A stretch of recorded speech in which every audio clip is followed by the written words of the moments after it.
자, 그러면 지금부터 오늘의 본격적인 인물 조희대 이야기를 좀 해볼까 합니다.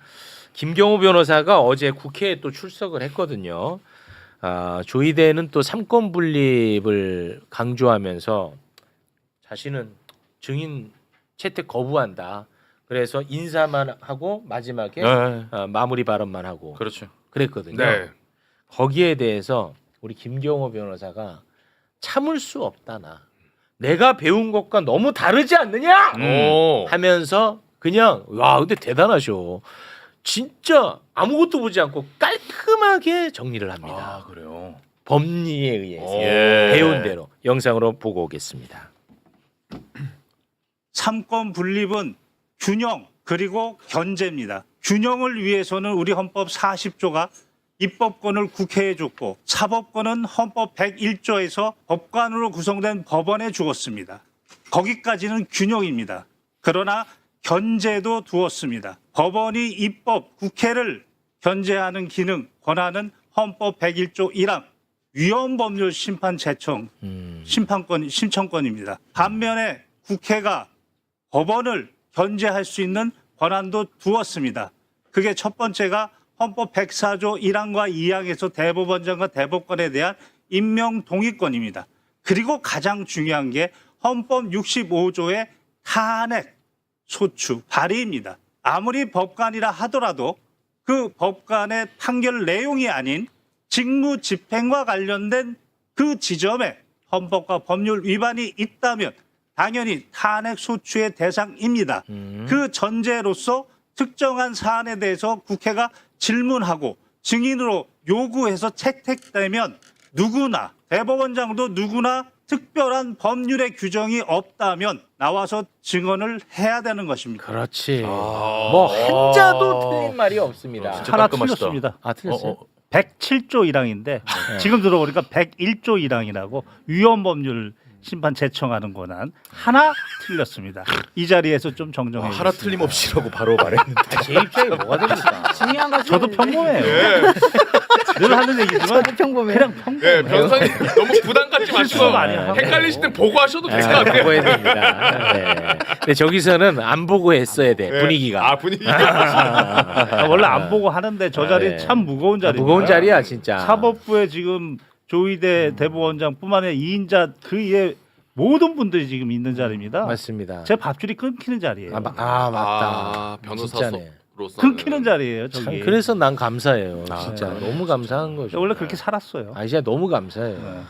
그러니까 조희대가 당연히 상권 분립을 얘기하면 할수록 더 나와서 이야기를 해야 되거든. 해명하고 설명하고. 그렇죠. 상권 분립을 이야기하면 할수록 더 앉아 있어야 돼. 네. 조희대는 참 정확한 지적. 근데 저는 이제 이쯤 되면은 전국에 있는 2,500명의 법관들한테 우리가 물어야 될 것 같아요. 왜냐하면 헌법에도 헌법과 법률에 따라 양심에 따라서 심판하도록 되어 있거든요. 네. 그 양심에 대해서 우리는 물어야 된다고 저는 생각합니다. 예. 아니 조희대의 이런 사법에 대한 사법을 수단으로 한 정치 개입에 대해서 지금 사법의 독립 얘기하고 있잖아요. 아니 결국에는 그 독립이라는 것이 조희대로부터 독립이 돼서 각자 법관들이 목소리를 내야 되고 그렇습니다. 또 기존에도 김주옥 법관이나 노행남 법관, 송승용 부장판사 다 목소리들을 냈잖아요. 맞습니다. 그러니까 저는 이 사안이 이제 본질이 사라진 게 하나도 없기 때문에 네. 좀 이제는 2,500명의 법관들에게 네. 이제 우리 국민들이 다 들고 물어야 된다. 저는 그렇게 고맙습니다. 봅니다. 네.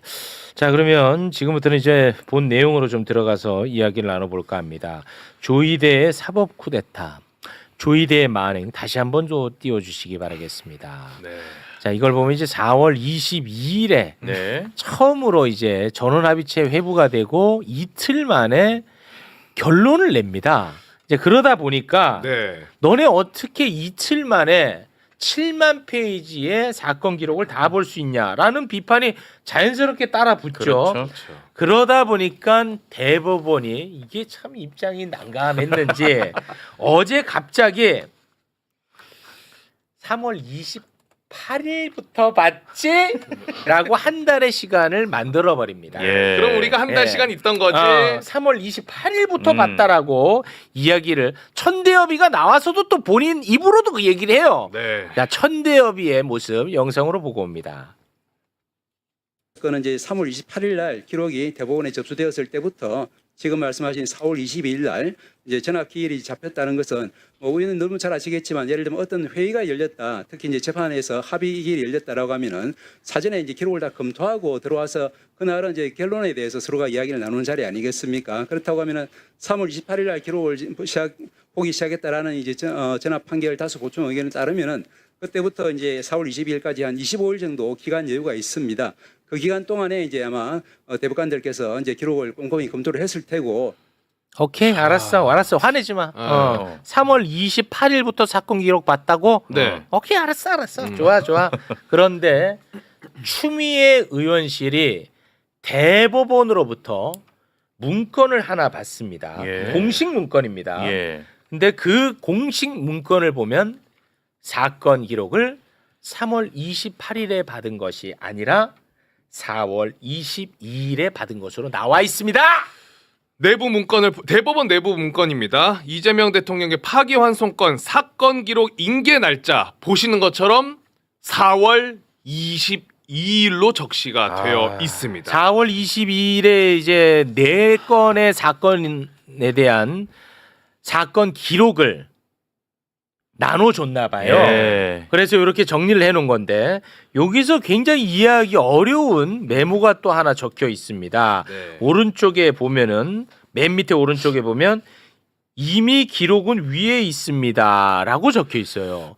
이게 무슨 말인지를 아무도 지금 해석을 못 하고 있는 무슨 뜻이에요? 네, 그런 상황인데 예, 예. 일단 핵심부터 다시 짚고 갑니다. 예. 천대엽이는 거짓말한 겁니다. 예. 4월 20일 공식 문건이니까 그렇죠. 4월 22일에 대법원 서무계에서 이 사건 기록을 보냈다는 거야. 근데 이게 사건 기록을 막 보내고 싶을 때 그냥 프린트 하나 해줘봐 해갖고 프린트 해주고 이런 게 아니더라고. 예. 이번에 나도 처음 알았는데 이게 엄청나게 크고 중요한 행위인가 봐. 그래서 대법원에는요 이거를 줄 때마다 어떻게 줘야 되는지 내부 규정을 만들어 놓고 있어요. 자, 한번 규정을 띄워주시기 바랍니다. 대법원에서의 기록 접수 그리고 관리 및 재판서 등 처리 절차에 관한 내규 제6조인데요. 담당 사무관은 사건 기록을 인계하거나 인수할 때 인수인계부를 작성하고 비서관으로부터 영수인을 받아야 한다. 이런 절차를 다 밟고 네네. 문서가 다 있어야 되고 영수인을 받아야 되고 이런 절차가 있는 거예요. 네. 그러니까 공식 문서가 맞는 거지. 네. 4월 22일. 자, 어떻게 보셨어요? 이거 진짜 어렵더라고요. 아니, 너무 명백한 거짓말이잖아요. 일단 예. 공문서와 천대엽 처장의 발언은 네. 안 맞는 안 거죠. 맞잖아. 그러니까 이거는 뭐 더 따질 것도 없이 그냥 거짓말이니까 책임져야 될 것 그렇지. 같고 또 하나는 만약에 그럼 전원합의체로 다 해야 되니까 진짜 3월 28일부터 봤다. 그럼 더 심각한 문제가 됩니다. 더 그건 진짜 문제고. 대한민국이 뒤집어져요. 뒤집어져. 왜냐하면 재판권이라는 게 나에게 배당이 됐을 때 그 법관에 소속된 권한하에서 보는 건데 예. 그렇지. 그냥 뭐 창고에 들어가서 그럼 대법관들이 뭐 거기서 다 뭡니까 그러면 그거 모여서 안 돼. 회의하고 완전히 개판이죠. 그렇게 개판이야. 되면. 근데 MBC에서 좀 전에 단독이 나왔는데 단독. 3월 28일 날 이제 저렇게 됐다고 얘기했는데 3월 31일 날 3월 30일. 그러니까 3월 28일은 금요일이에요. 네. 그리고 3월 31일 날 재판 연구관실로 저게 전달이 됐다는 거예요. 3월 31일? 예, 3월 월요일 날. 31일에 뭐가 3월 전달됐어? 31일 날에 이 해당 사건 기록이 관리재판부로 지정이 되어 전달되었다. 그러니까 3월 28일 날 이제 아마 그 상고하면서 검찰에서부터 기록이 이제 올라와서 대법원 쪽으로 올라온 거는 형식적으로 올라온 걸 얘기하는 것 같고 네. 그다음에 이제 기록과 관련된 내용은 3월 31일 날 넘어갔다. 이제 이 얘기를 지금 하고 있는 것 같아요. 제가 한 말씀 이수연 드릴게요. 대법관실로. 예, 제가 한 말씀 드릴게요. 아, 네네. 박범계 의원께서 이 지금 전원합의체 판결과 관련된 타임라인을 공개한 적이 있어요. 네. 거기 보면 지금 천대엽은 이 기록을 대법관들이 모두 같이 보았다라는 취지로 3월 28일을 이야기하고 있어요. 맞습니다. 네. 그런데 그 공개된 타임라인을 보면 지금 말씀하신 부분과 조금 낫다 있고 어제 추미애 법사위원장도 그 부분을 지적하셨는데 네. 3월 31일 날 사건 심리를 위한 재판부 지정이라고 나와요. 모순이 되는 거죠. 28일 날은 전원합의체의 취지로 모든 대법관 12명이 심리를 했다라고 이야기를 했는데 네. 이것과 당장 모순이 되는 게 기록상으로는 3월 31일 그 중에 12명 중에 재판부 어느를 지정을 해서 심리를 시작했다라고 나오는 것이고 또 하나 모순이 되는 게 처음에 전원합의체로 모든 대법관들이 심리하고 있었는데 네. 그러면 왜 4월 22일 날 뜬금없이 대법원 2부에다가 너희들만 소부에 보라라고 배당 그게 바로 어. 인수인계인데 그건 좀 이따 말씀드리고 2부에다가 배당을 줬다가 그것도 다시 2시간 후에 또 전압으로 전압으로 전체 다 봐라. 맞습니다. 그래서 천대엽 씨의 3월 28일자부터 심리가 됐다는 것은 네. 대법원의 타임라인으로도 거짓말이다. 명백하다. 그걸로도 안 맞는다. 그리고 또 하나는 이 인수인계의 의미는 바로 책임의 문제예요. 관리 책임. 이 기록을 인수인계하기 전 사람이 기록에 문제가 생기면 이 사람이 책임을 지는 것이고 네. 이 기록을 인수인계하고 영수인까지 찍는다는 것은 그 이후부터 책임은 이 인수인계 받은 사람이 책임을 진다는 아주 중요한 의미가 있어요. 네. 왜? 이 기록에 관해서 문제가 생기면 책임 소재를 밝히는 거죠. 그런데 28일부터 모든 대법관들이 보게 했다? 기록을 보게 했다? 바로 22일자 인수인계의 의미와도 바로 배치가 되는 거고 네. 더 중요한 거 하나 말씀을 드리면 네. 천대엽 씨는 저는 C라고 이야기합니다. 자격이 없으면 C라고 이야기합니다. 전 천대엽이라고 해버립니다. 네. 가끔 대엽이라고 합니다. 저는 예. 천엽이라고 저도 합니다. 천엽이라고 중요한 발언을 잘못했는데 전원합의체 심판권과 소부의 심판권은 구별되지 않는다. 이렇게 이야기했어요. 근데 이게 법리적으로 얼마나 큰 거짓말이냐면 일단 법원조직법 7조 1항의 주어가 대법원의 심판권은이라고 1문에 첫 번째 원래 원칙적 규정인데 1문, 2문으로 나누면 전단과 후단으로 나누면 전단에는 3분의 2 이상의 대법관의 전원합의체에 있다 이렇게 해놔. 다만 이게 후문이에요. 다만 원래는 다만 그러면 법 규정이 원칙이 첫 번째 문장이 원칙이고 두 번째가 예외인데 예외지. 이거는 이상하게 다만 3명 이상의 대법관의 소부의 심리를 하는데 먼저 이 단어가 법률 규정 어디를 봐도 이런 먼저라는 단어 없어요. 잘 안 써요. 그리고 전단과 후단이 있으면 전단이 원칙인데 이렇게 되면 후단이 원칙이 되는 거예요. 먼저니까. 먼저잖아. 그러니까 98%가 바로 소부의 3명 그 3명 내지 4명 이름으로 판결문이 나갔지 거기에 12명 이름 없다고요. 그렇습니다. 12명 이름 있는 판결문은 2%밖에 안 되는 거예요. 맞습니다. 따라서 이 심판권은 심리하고 판결할 때 이름 찍는 거죠. 이거예요. 이거. 판결할 때 이름 찍는 이 권한은 구별이 되는 거고 제가 바로 이야기했던 게 구별이 되는데 이 소부가 전원합의체 심판권을 침범한 적이 있었어요. 그게 바로 제가 이야기했던 1982년 9월 28일 8149라는 전원합의체 판결이에요. 그거는 심판권을 침해했다. 그 하자가 중대하고 명백한 무효다. 재심사유다. 그래서 이렇게 중요한 구별되는 것을 구별되지 않는다. 소부가 해도 되고 전원합의체가 해도 되고 전원합의체가 원칙이니까 그건 뭐 3월 28일부터 읽어도 되고 어떻게 저런 거짓말. 청산유수처럼 네. 입은 청산유수고 몸은 또랑물에 빠졌다. 어제 현장에서 그런 생각이 왜 갑자기 들었습니다. 이렇게 오버해? 정리해야 되나 본데. 아니 근데 우리 아니 그 말씀이 근데 좀 어려웠죠. 예. 아니 근데 쉽게 설명을 제가 해보면 네. 결국에는 대법원에서 원래대로 진행하던 절차와 완전히 다르게 이례적으로 한 거거든요. 그러니까 그 자체가 문제고 결국 판사들도 법관들도 헌법과 법률을 위반하면 탄핵소추 대상이 되지 않습니까? 네. 지금은 명확하게 법원의 조직법에 따라서 내지는 내규에 따라서 정해놓은 절차를 위반을 했다라는 게 지금 명확하게 다 드러나고 있는 거예요. 그러니까 네. 지금 처음에 뭐 국정감사 대상 아니다, 뭐 대상 아니다라고 했는데 우리는 내용에 대해서 지금 따지는 게 아니라 그렇습니다. 이 절차 하나하나가 법원 조직법이나 내규를 다 어겨서 네. 결국에는 급발진을 해버렸다. 네. 이 부분이 핵심이기 때문에 이거는 대법원이 답 안 하잖아요. 안 끝나는 이슈가 그렇습니다. 되는 겁니다. 네. 자, 시간 관계상 빠르게 좀 진행을 하도록 하겠습니다. 아무리 봐도 이거 이상하죠. 매우 이상하죠. 매우 이상하고 네. 일단 거짓말은 사실 드러났고 이거 완벽한 거짓말이고. 네. 네. 저 아까 전에 비고에 기록된 요 멘트는 뭐 의미가 없는 건가? 이미 기록은 위에 있습니다. 이게 사실 제일 궁금했나? 나 궁금한데, 이거. 요거는 혹시 해석해 줄 분이 있나요? 지금 언론에서도 이거는 해석 못 하던데. 그러니까. 제 개인적으로는 네. 바로 3월 28일자부터 전원 합의체의 의미였고 대법관들이 모두 보기 시작했다와 맥을 같이 하기 위해서 저렇게 가필한 거 아닌가. 사후적으로. 그렇죠. 그러니까 아. 허위 공문서 작성이라고 추미애 의원께서도 그 부분을 지적한 것이 아닌가. 사후적으로. 예, 그런 개인적인 의견입니다. 네. 그러면 이제 심각해지는 거죠. 허위공문서 그러면 이제 작성까지 다 걸리는 복잡해집니다. 거죠. 네. 자, 그럼에도 불구하고 조의대는 국감장에 나와서 아무런 답을 하지도 않았습니다.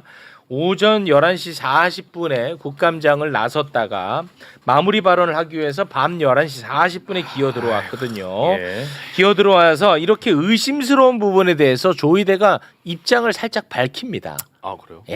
네. 뭐라고 밝혔는지 잠깐 보겠습니다. 저는 일부 위원님들의 서면 질의에 언급된 사람들과 일절 사적인 만남을 가지거나 해당 사건에 대한 대화나 언급을 한 사실이 없었다는 점을 다시 한번 분명하게 말씀드립니다.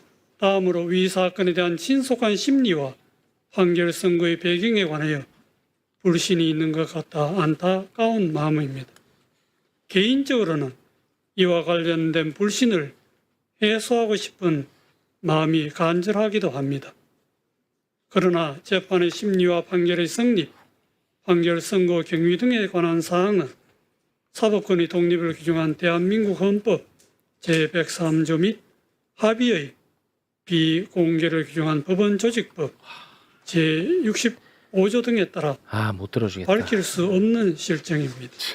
실정. 야 임마 관용 차량 일지 내놓으라는데 임마 무슨 헌법 얘기하고 앉았어 임마 이 자식이 진짜 해도 너무하네 이 자식은 진짜 야 관용 차량 일지 내놓으라는데 임마 뭐 그렇게 헌법 얘기하고 앉았어 임마 아, 그러니까 진짜. 자기가 잘못을 해놓고 사법의 독립 때문에 밝힐 수 없다. 무슨 이런 희대의 망언과 궤변이 어디 있습니까? 그러니까 힘들어요. 그러니까 자기가 잘못해놓고 자기가 진짜 너무 열받네. 뻔뻔하지. 근데 이게 참 엄청난 아이러니가 숨어 있어요. 네, 뭐냐면 조의대가 재판을 워낙 중요한 재판이기 때문에 빠르게 진행했다는 거잖아. 본인 입장은, 그렇잖아. 네. 근데 자 우리가 내용으로 한번 들어가 봅시다. 네. 이재명 대통령의 사건 공직선거법 위반 거기에서 내용을 들여다보면 사진이 조작됐냐 안 됐냐 이 말 때문에 유권자들에게 너무나 악영향을 끼쳤다는 거야. 이 사건의 본질이 선거에 악영향을 끼쳤기 때문에 이렇게 중대한 사건은 빨리 진행을 해야 돼서 이 자식은 대선이라고 하는 엄청난 선거에 더 큰 악영향을 끼친 거야. 네. 이 사건은 네. 굉장한 아이러니입니다. 이거는 그런데 지난 예. 선거고 심지어 낙선자잖아. 낙선자고. 그렇지. 그런데 그 악영향을 미친 거를 빨리 처리해야 되기 때문에 대선을 앞에다 두고 대선에 엄청나게 그러네. 큰 영향을 끼친 네. 매우 아이러니한 사건. 그것도 2심에서는 무죄가 나온 거를 예. 그걸 또 파기환송으로. 바꾸려고 저렇게 그렇지. 한 거예요. 말이 예. 됩니까 이게? 그래서 이게 지금 찾아봤더니 35일 미만으로 형사사건 한 거는 형사 사건에 35일 미만으로 파기환송을 한 사례가 있는지 한 건. 딱 하나. 한 건. 딱 한 건. 이재명 그러니까 최근 대통령- 5년상 어. 5년 사이에 아, 네. 5년 사이에, 5년 기간에 동안. 한 건. 그게 뭐냐? 이재명 사건이야. 그것도 대선을 앞두고 대선을 대선 앞두고. 앞두고. 야 이 자식아. 좀 그만해라 임마 너도 자식아. 야 이런데 어떻게 의심을 안 하냐고. 아유. 그러니까 판사들도 실명 걸고 공개항의 하는 거예요. 이 정도로 심각하니까. 아, 그래서 제가 이야기했던 것 중에 하나가 뭐냐면 내용 부분을 저는 이제 과감하게 이야기했는데 공소헌법 250조 1항에 허위 사실이에요. 사실. 행위, 사실에 대해서 처벌하는 건데 항소심에서는 의견이다. 의견이다. 맞습니다. 과장된 표현이다. 네. 라고 사실을 판단한 거예요. 네. 근데 그것에 대해서 다 사실이다. 네. 그리고 허위 사실이다. 사실이다. 사실을 판단한 거예요. 네. 그거는 대법원은 법률심이라고 하는 형사소송법 383조 그다음에 사호인 경우에만 중요한 사실관계 오인 즉 사형, 무기 10년 이상이 선고될 때에만 그때만 사실을 들여다볼 수 있는데 이렇게 대놓고 그냥 배째라고 사실을 뒤집어 버렸다. 그렇지. 확정된 걸. 그러니까 나오는 게 헌법과 법률에 따라서 재판해야 되는데 그러면 헌법과 법률을 위반해서 재판하면 그 다음은 뭐냐? 뭐야? 그러니까 헌법재판소로 가자는 거예요. 그렇습니다. 그래서 가자는 건데 네. 자기들의 잘못은 이야기하지 아, 않고 진짜. 거짓말을 저렇게 힘으로 밀고 가면은 이거 그냥 넘어갈 수 있다라는 게 아니라는 걸 꼭 보여줬으면 보여줘야 돼. 좋겠어요. 한 진짜. 번은 보여줘야 돼. 단 진짜로. 한 번만. 맞아요. 진짜 한 번만 보여주자고 제발. 우리가 꼭 야 결국 거짓말하다 이렇게 넘어간다고 이런 안 걸 돼. 안 느끼게. 그렇습니다. 맞습니다. 아니, 그리고 거짓말도 너무나도 우리가 확실하게 볼 수 있는 게 지금 뭐 천대엽 처장 거짓말 또 걸렸죠? 네. 아까 한덕수 거짓말 봤죠? 그렇죠. 최상목 거짓말 봤죠? 네. 윤석열은 그냥 거짓말 아유, 내각이에요. 예. 조희대도 누가 임명했습니까? 윤석열이 임명한 사람이거든요. 맞습니다. 전 지금 무수한 거짓말을 뱉고 있다고 저는 봅니다. 네, 알겠습니다. 제가 어제 느꼈던 건 뭐냐면 전문적인 지식이 용기를 만나지 못하면 변명의 소재만 된다. 중요한 건 그 자리에 있는 사람이 좌우 보지 말고 그 자리에서 진실을 이야기할 용기 있는 사람이 그 자리에 있는 이너서클에 있는 사람이 있느냐. 네. 공부한 사람 치고 용기를 갖는 사람들이 맞지 않더라. 음. 그리고 나와서 이렇게 이야기하면 그들에게 영향을 미치느냐.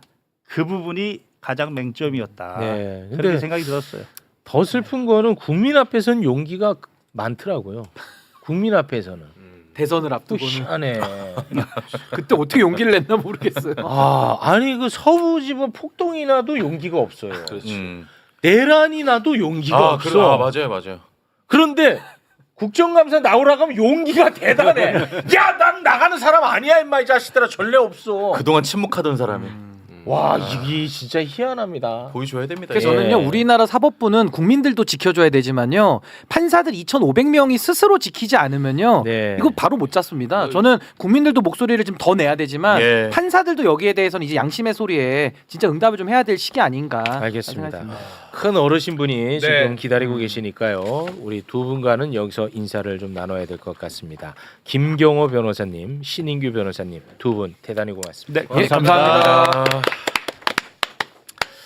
자, 그러면 정치계 이슈를 대한민국 최고의 어른과 함께 이야기를 나눠보도록 하겠습니다. 예. 워낙 요새 바쁘셔가지고 굉장히 오랜만에 함께 하십니다. 네. 지난주에 나오지 못하셨는데요. 네. 지금도 아주 바쁜 와중에 잠깐 짬내서 나와 주셨습니다. 대한민국 정치계 8순 아니죠. 정치계 세순 박지원 의원님을 박수로 맞이합니다. 네. 오랜만입니다. 정말 오랜만에 뵙겠습니다. 예, 안녕하십니까? 엄청나게 바빠요. 아, 진짜 네. 바쁘시더라고요. 어떻게 그 체력은 감당이 되나 모르겠습니다. 그냥 뭐 열심히 운동하고 아이고. 잘 먹고 잘 자고. 정치는 이번에 이제 마무리를 해야 될 것 같아요. 아니 뭐 모셔놓고 워낙 바빠. 아니, 뭐 아들된 마음이야. 효도야 이건. 걱정되는 마음에. 이번에 효도. 추석 연휴에 네. 완도에 섬 투어를 했어요. 아이고. 근데 이 12가구 21명이 사는 동네에 갔더니 예. 93살 된 할머니가 아이고. 제 손을 잡고 70만 되었어도 정치 오래 해라. 80이잖아요. 그만 두라는 아니 얘기예요. 그러면? 80이시잖아요. 그러니까. 아니 그래서 제가 저에 대한 칭찬보다는 네. 아 우리 국민들이 이렇게 모든 것을 잘 알고 계신다. 아, 우리 정치인들이 아전인수한다. 아, 야, 이걸 무겁다. 느꼈어요. 아흔이 넘으신 연세인데도 그러네. 네. 진짜 관심 많아요. 어떤 동네 섬을 청산도에서 조금 들어가면 장도라는 섬에는 6가구에 12분이 사시는데 한 분은 이장, 노인회장, 청년회장 청년회장. 다들 아우. 다 감투가 있어요. 간부의 예, 예. 마을이네요. 임원진 마을. 예. 그런데 이분들이 생활은 풍족해요. 왜냐하면 오족 자원이 외딴 섬이라 많으니까. 아, 예. 예. 알겠습니다. 추석 근황은 그 정도로 듣도록 하고요. 일단 저희가 저 조이대 얘기를 좀 하다가 열이 많이 올랐는데 법사위원으로서 더 스트레스가 많으실 것 같은데 이 조이대를 어떤 식으로 정리를 해야 될까요? 참 난감합니다. 사퇴해야죠. 사퇴. 예, 조희대 대법원장 어제 마무리 발언했을 때 제가 발언을 했어요. 네. 사법부의 개혁과 조희대가 분리돼야 된다. 아, 그렇기 때문에 그렇지. 조희대 대법관이 모든 책임을 지고 사퇴하면은 음. 사법부 개혁이 원활해진다. 아, 그렇지. 그래서 사랑하는 사법부와 후배 법관들을 위해서 사퇴할 용의가 있느냐 네. 하고 질문하니까 끝까지 답변을 안 하더라고요. 그런데 사실 말이죠. 어제 조희대 대법원장이 법사위에 나온 것은 역사적인 일입니다. 그 전날까지 무려 몇 개월간 조희대 대법원장이 법사위에 나오느냐 안 나오느냐 이게 가장 큰 관심사였는데 맞습니다. 네. 그 전날 밤에 이제 법사위에 불출석 사유서도 아니고 의견서를 냈어요. 이 건방진 겁니다. 예, 그렇죠. 그러니까 추미애 법사위원장과 조희대 대법원장 간의 대화가 많이 있었더라고요. 그렇게 해서 추미애 위원장이 설득해서 아, 그랬어요. 법사위에 나오게 한 거예요. 아. 그래가지고 앉혀놓고 추미애 위원장이 교섭단체별로 의석별로도 아니고 3명씩 민주당 3명, 국민의힘 3명, 비교섭단체 1명 7분의 질문을 듣고 가라 해서 7분 의원들이 다 질문을 하니까 약 100여 분 자리에 앉아 있었어요. 네. 물론 답변을 안 했더라고요. 답은 안 했죠. 그런데 추미애 위원장이 또 지혜를 발휘해서 이제 보내줘야 되거든요. 약속이 있으니까 그러니까 정회를 딱 선포해 주니까 그대로 가셨는데 네. 이제 끝나면은 와서 네. 답변을 해야 돼요. 네. 마무리를 해야 되는데 밤 11시 40분. 40분경에 네. 나오셨어요. 예. 그래가지고 답변을 하는데 물론 한덕수 총리를 만나지 않았다. 이 사실 하나는 얘기를 하고 한덕수라고 명시적으로 말하지는 않았습니다. 말하지 않았죠. 네. 그러니까 아주 구렁이 담당만 가는 식으로 예. 얘기를 하는데 맞습니다. 이건 아니에요. 그래서 네, 얘는. 제가 그러고 일어서려고 해서 제가 추미애 위원장 내가 질문이 있다 하고 앉혀놓고 태도가 불성실하다. 오. 나온 것은 높이 평가하지만은 네. 그 답변의 핵심이 도저히 이해할 수 없다. 네. 그러니까 우리가 15일 내일 모레 내일이죠. 이제 대법원 현장 조사 국정감사를 갑니다. 아. 예, 예. 그때 딸싸가지 말고 출석해라. 네. 또 그리고 종합감사를 할 때도 출석해야 된다 하고 얘기를 했는데 조희대 대법원장이 시간이 자정이 다 돼가니까는 이제 이석하라고 하니까 글쎄 인사도 안 하고 가버리더라고요. 그랬나요? 우리가 재판을 받을 때 노영희 변호사 판사만 들어와도 다 일어서 가지고 인사하고 끝나도 인사하고 하는데 조희대 대법원장은 국회의원들한테 인사도 하지 않고 가버려서 내가 인사 좀 하고 와요. 하고 소리만 질렀지. 네. 제가 입만 아팠죠. 아유. 근데 그 여당 차원에서 또는 법사위 차원에서 그래도 조이대가 문제가 정말 많긴 많거든요. 그렇죠. 그럼에도 불구하고 정치적인 부담감이 좀 있나요? 아무래도 있을 수밖에 좀 있군요. 없죠. 예, 아, 왜냐하면은 조금 있나 봐. 삼권 분립 우리가 우리나라 대한민국 언론들도 우리 국민들도 그래도 사법부를 제일 신뢰하는 정부 기관입니다. 그렇습니까?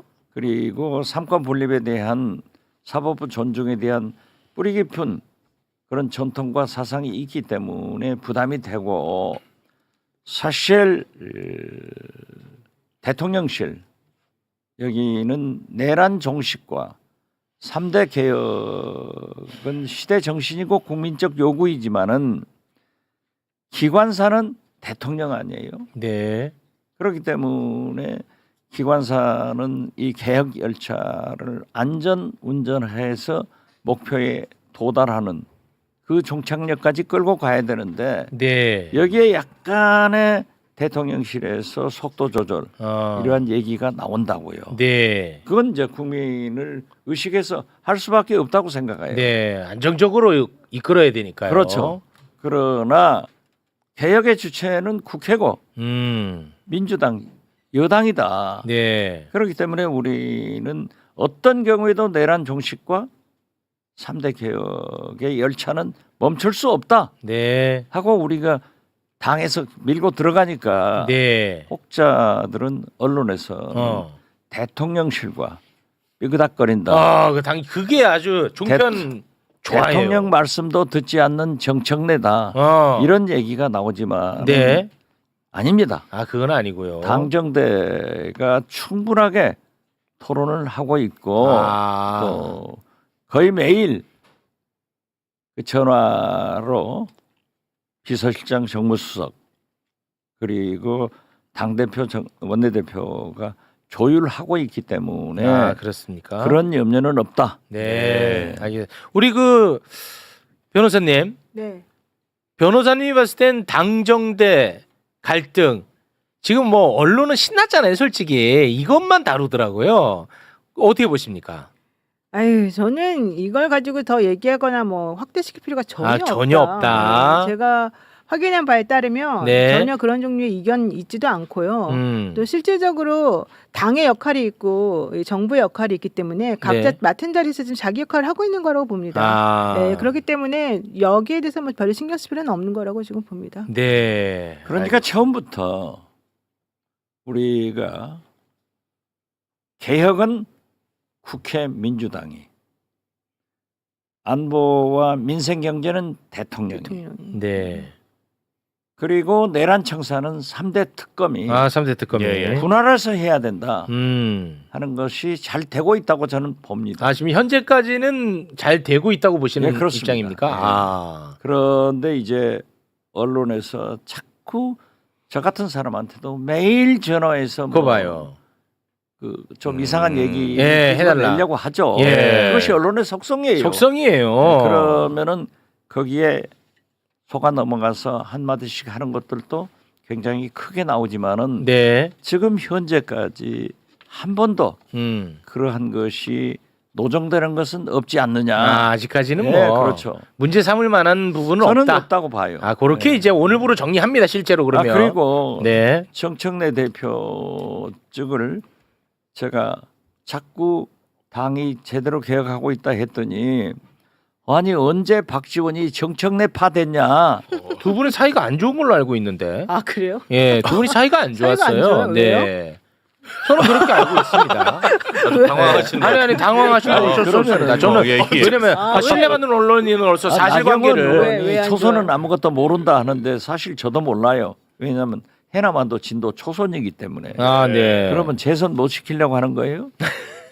당 대표하고 사이 벌려가지고. 아니 그 세간의 평가가 그런 게 있다라는 겁니다. 네. 그건 뭐 있을 수도 있고 없을 수도 좀 있는데. 이거 실시간에 정무적인 단어를 쓰시잖아요. 좀 그래 그건 보여요. 아닌데 예. 제가 볼 때는 정청래 대표가 아주 대통령실과 뭐 시간별로 전화를 해서 서로 조정을 하고 있더라. 아 그래요. 네, 그것은 염려하지 않아도 된다. 아 그럼 어떻게 됐지 됐든 뭐. 우리는 내란 종식과 3대 개혁 열차가 출발됐기 때문에 네. 대통령과 대통령실은 안전 운행을 해서 목표에게 도달해야 되는 거고 네. 우리는 개가 지져도 갈 수밖에 없다. 갈 수밖에 없다. 네. 알겠습니다. 그러니까 내란 종식 3대 개혁 없는 협치는 없다. 저는 그렇게 봅니다. 알겠습니다. 예.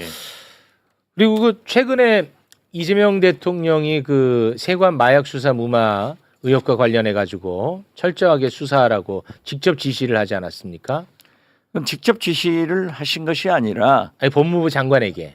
법무부 장관한테 하신 게 아니고 네. 언론을 통해서 예. 대통령과 대통령실에서 발표한 거기 때문에 네. 일반적인 말씀을 하셨다 어. 이렇게 해석을 하시면 됩니다. 어. 이것을 두고 아, 뭐 의미 부여. 한동훈 전 대표 한동훈이가 여기에 대해서 뭐라고 했냐면 대통령이 마약으로 정치하지 말라고 했는데 야 너랑 자스가 그렇지. 너랑 윤석열이가 마약과의 전쟁 선포해가지고 그래가지고 헬로윈데이 때 맞아. 참사 일어났다고 의심하는 사람들이 어. 아 죄송합니다. 네.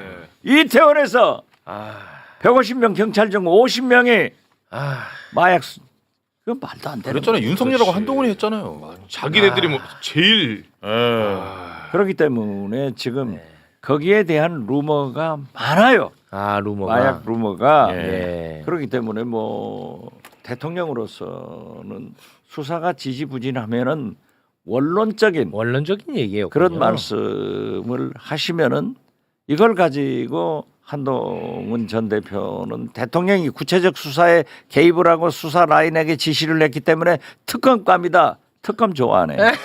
특검 좋아하네. 예, 이런 얘기를 하는데 네.